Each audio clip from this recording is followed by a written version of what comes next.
Lizzy Anjorin tún ti jáde o. Ó ti jáde, ó ti wá fún Harejan lésì ọ̀rọ̀ ẹ̀.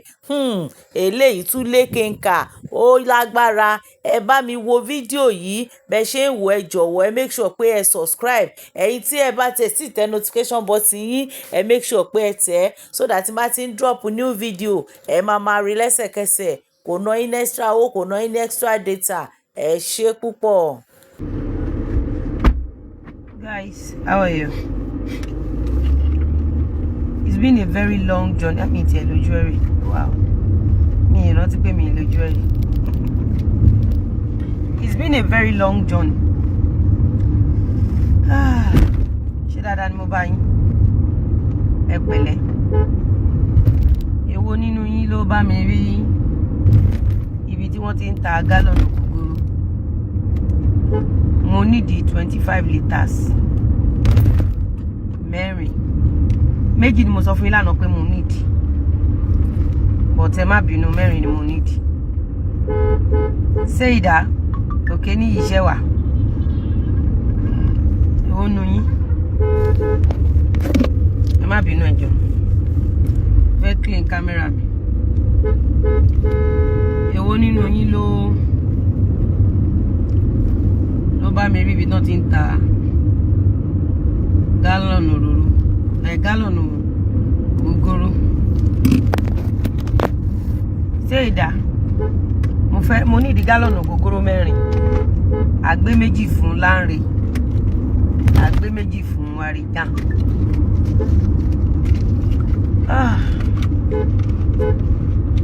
Ṣé wà dáadáa? Ẹ jẹ́ ká sọ̀rọ̀ nǹkan tó ń ṣẹlẹ̀ ní Nàìjíríà. Ṣé mo notice pé ní Nàìjíríà tá wà yìí, àwọn èèyàn ò fẹ́ ṣẹ̀ṣe. Ẹlẹ́ẹ̀kejì ni wípé nínú àwọn tó fẹ́ ṣiṣẹ́ yẹn, kò tó rí tí ò ní pa ẹ́ lára látara ìlara àbí látara pé ó fẹ́ jẹ ju ẹ lọ. Ó slim gan. One thing about me ni pé no distraction. Kì í study yàn. Mọ bí mo ṣe máa operate. Ẹ̀yin warriors dẹ̀ mọ bí mo ṣe máa operate. By the time tí bá máa gba Harejan, ó yẹ kẹ́ lọ́wọ́ mú edí pẹ̀lú Ìyábọ̀. Nígbà tí Ìyábọ̀ Òjó ń bẹ́ sókè tó ń bẹ́ sílẹ̀ lórí ọ̀rọ̀ ayé mi. In fact, she was the one begging me to mention her name. But lọ́jọ́ tẹ̀ní, she was the one crying blood that they should not mention her name anymore. Harejan máa jẹ̀yà. Ìyá Benedicta máa jẹ̀yà. Ìbànújẹ́ wúlé mọ́tù, ọmọ Àbẹ̀jẹ́ máa jẹ̀yà. But àkéèsí mo kọ́kọ́ fẹ́ pè ní wípé báwo ni irú Mẹ́wòó Làkáyẹn ṣe máa lóhun òṣìṣẹ́? Báwo ni irú Harejan ṣe máa sọ pé òun òṣìṣẹ́? Báwo ni irú Ìyábọ̀ Òjó ṣe máa sọ pé òun òṣìṣẹ́? Báwo ni gbogbo group wọn yẹn ṣe máa decide pé àwọn òṣìṣẹ́? Ṣé rí àwọn kan wà wọ́n fẹ́ ṣiṣẹ́ àmọ́ kò sówó. Àwọn kan wọ́n mọṣẹ́ ṣe àmọ́ kò sí connections. But so far so good, nǹkan tí mo notice nípa àwọn èèyàn ni wípé ẹ wo irú Mẹ́wòó Làkáyẹn. Ẹ wo bó ṣe ń dojú ti àwọn family ìyá ẹ̀ àtàwọn family bàbá ẹ̀. Kéèyàn dẹ̀ ti torí ọ̀lẹ kó dó gbogbo church tán. Kò tún wá ti torí ọ̀lẹ kó bẹ̀ sí ní borí. Báwo ni irú Mẹ́wòó Làkáyẹn ó lápá ó lẹ́sẹ̀? These are people tó jẹ́ wípé aago 5 Mẹ́wòó Làká wà lórí kéèsì oníkéèsì. Ọ̀rọ̀ tí ò kan lọ́wọ́ tí ò kan lẹ́sẹ̀. Aago 2 òru Mẹ́wòó Làká wà lórí kéèsì oníkéèsì. Ìyábọ̀ Òjó wà lórí kéèsì oníkéèsì 247.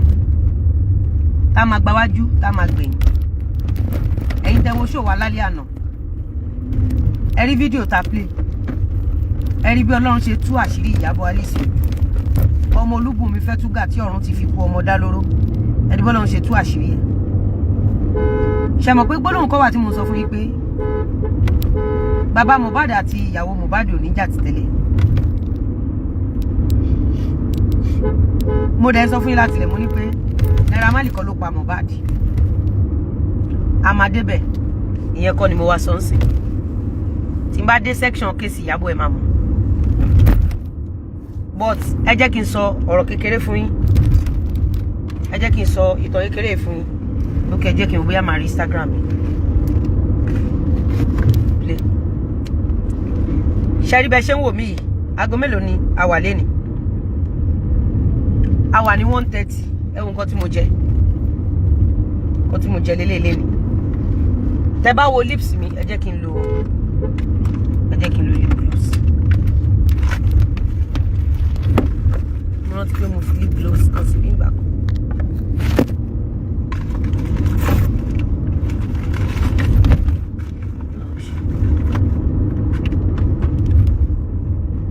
Ẹ jẹ́ kí n sọ eléyìí fún yín.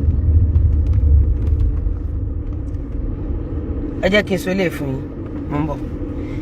Mi ò kì í ṣe parliament o. Ẹ̀yin tẹ́ ń gbé fídíò gòkè yẹn tẹ́ ń ask for request. Mi ò kì í ṣe gbogbo nǹkan tẹ́ ń ṣe. I only explain my own side of the story and move on. I don't have time.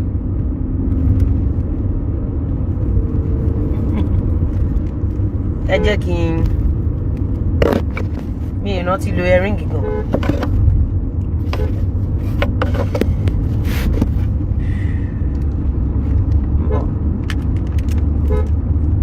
Mo fẹ́ lo lip gloss. Ẹ jẹ́ kí n sọ ìtàn kékeré fún yín. Ǹjẹ́ notice pé tí n bá ń ṣe show ọmọ kékeré kan tó wà pẹ̀lú mi tí n bá ń ṣe show. Ṣé notice pé mo máa ń wá ọmọ yẹn tí n bá ń ṣe show lọ. Máa wá máa pe ọmọ yẹn. Ìsídà kọ́ ọmọ yẹn ti sùn àbí kó ti kúrò ní vicinity ibi tí mo ti ń ṣe show. Tẹ́ bá notice ẹ nawọ́ sókè pé notice. Tẹ́ bá notice ẹ nawọ́ sókè pé notice. Ṣé rí àwọn ẹ̀ṣẹ̀ kan wà tí mi ò lè dáríjì ènìyàn. Ọlọ́run kò ní pé kí n dáríjì ẹ. Number 1, látijọ́ tẹ́ ti gbé burial ground màmá mi síta. Ó yẹ kí Ìyábọ̀ Òjó ọba ńlá gbogbo yín ti mọ̀ wípé kò lè sí ìsinmi fún yín.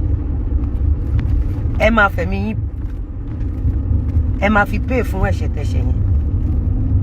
Ẹ máa fẹ̀mí àwọn ọmọ yín pay fún. Ẹ máa fi ẹ̀mí gbogbo ohun tó ń dùn nínú yín ẹ máa fi pay fún. Because jẹ́jẹ́ mi ni mo jókòó kò ń jẹ̀bi ẹjọ́ ni mo ń gbọ́ látijọ́ táláyé ti dá yìí. I've been a peaceful person. Though I've been a rugged soul. I'm a very rugged soul. Ṣé rí mo fẹ́ sọ̀rọ̀ kan fún gbogbo èèyàn ọkùnrin tẹ́ ń wò mí lénìí. Nínú gbogbo nǹkan tó bá ń ṣe láyé yìí. Nítorí ọjọ́ alẹ́ ẹ̀. Àṣírí ni mo fẹ́ sọ fún ẹ yìí o. It is very important for you láti mọ èyí tó jẹ́ ọmọ ẹ̀.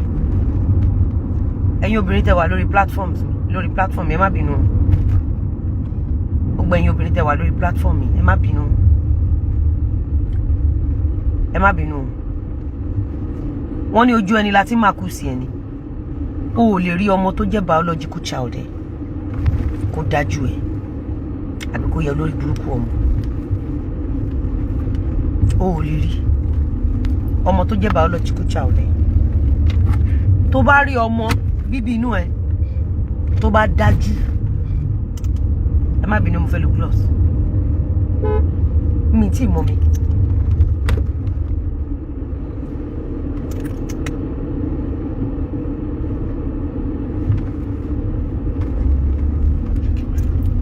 Ẹ tẹ́ bá rú mi bàbá.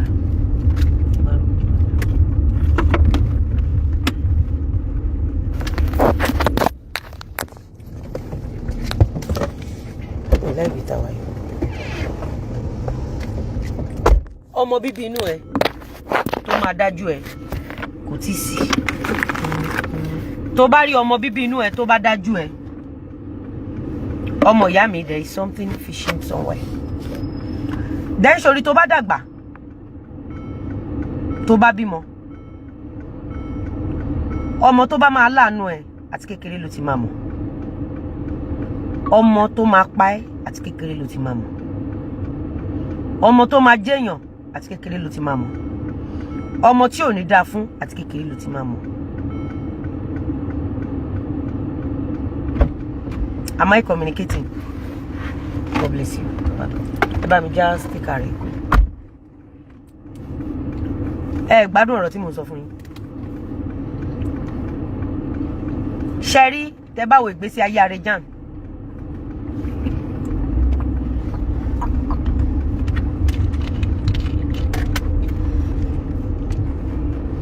I'm just drinking water just now.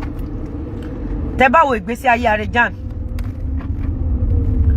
Ẹ rí pé láti ilẹ̀ ìyá òkun lójú, bàbá òkun lójú, kò dẹ̀ kí ẹ̀ nípa anybody láti bẹ̀rẹ̀ Harejan. Harejan does not care. Tẹ́ bá wo àwátá lórí ọ̀fẹ́ ta kàwé. Do you know that most of us become graduates because we want to make our parents proud? Did you actually know that? Some of us did not grow up